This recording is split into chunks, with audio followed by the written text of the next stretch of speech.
Hello everyone, welcome back to the Chamber of Chess. Today I'm showing you one of my best games on Lichess.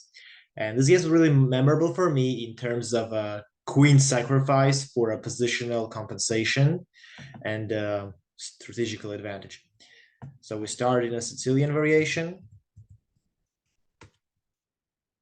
I really prefer to support my d4 pawn with c3. Another possible move back here was knight f6, and that's what we get. So let's continue. D5 move is really ruining black pawn structure since it allows me to push my e5 pawn. The right variation would be something like this. He pins my knight and I'm unpinning it, and this position is okay for both sides.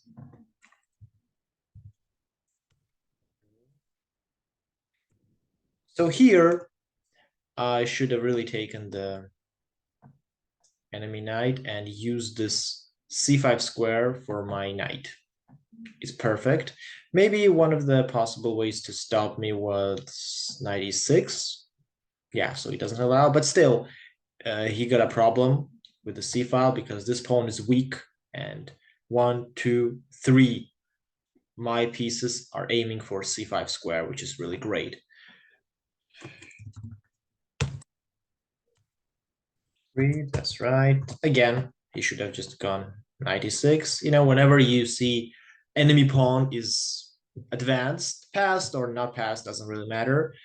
Just make sure to put your knight in front of it because it's a perfect blocker and it doesn't allow any of my pieces to come near it. Like this square is taken and this one, and aiming for this pawn at the same time, protecting c5 from my knight intervention. A3, B4, the idea is to advance my pawns on the queen side. I mean, the reason I say queen side because this part is called queen side because initially there's a queen on d1 and this part is king side. Before knight c4, knight c6 would have been safer because after knight c4, he's just losing his pawn on b7. Even though he has a kind of compensation in terms of a pass pawn, protected pass pawn, still he's a disadvantage here. b5. This was too soon. I should have just played queen c6, bringing my queen closer to the center. b5, rook b8, and there again, I should have just taken the pawn. The reason I didn't was that I got really scared of this variation where my queen looks kind of trapped. And after queen c6, rook e6, I had no idea what to do next. Though here, Engine really shocked me with bishop g5, which I missed completely, and queen cannot take it because of the rook. And queen cannot go anywhere else. Well, in this case, I think I can just take the pawn on d5. That's it. Nowhere to go, and he really should just take my queen. I take his queen. He cannot take me because his rook is under attack. He has to go somewhere, and then just bishop g5 back with a perfect position for white, just for this b pawn, supported by the rook. So I didn't take the pawn, queen a6, rook e6. Now I did. And here, again, I saw this move, and like queen c5 is probably losing. I mean, yeah, it is losing, bishop f8, and now I'm done here. So I chose, and that's the right move. Really, this positional sacrifice. b6. Obviously, he took it. Rook e8, otherwise I would just go rook b8 and pin the queen at the same time, threatening to promote. Now, here Engine shows rook b8, though I really didn't consider this position really good for me because I thought black has enough compensation in terms of this pawn and that the rook is very active, but the Engine somehow tries to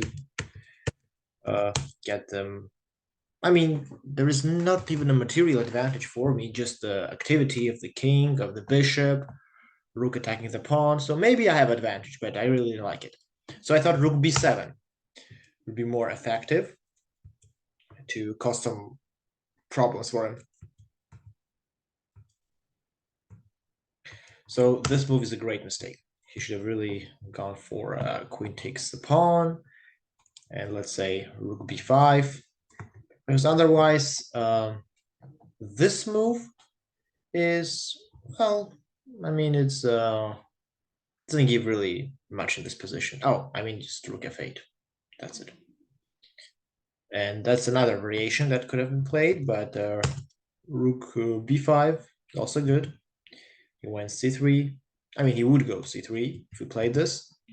And rook f8. I mean, I completely missed out on this resource because there's no way he can protect the rook and no way he can exchange because now I'm promoting. So no way protect with the king because exchange and now check. And again, I'm promoting. And he's left with a, I mean, there's no checkmate here. So there's nothing he can do, really.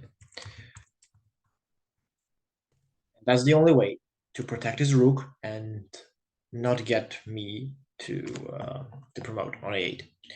Well, another move I could have, yeah, that's another way. Queen a5, and again we get back to this endgame, which is not that clear. I mean, obvious advantage for white, but we still need to play this. So this mistake was a really big one, and after rook b8, now there is no more rook f8 move, and he's just losing immediately. He took it, bishop h6, with obvious, I mean, loss of a bishop, and he resigned. Because my next motive is simply to checkmate him with rook b8.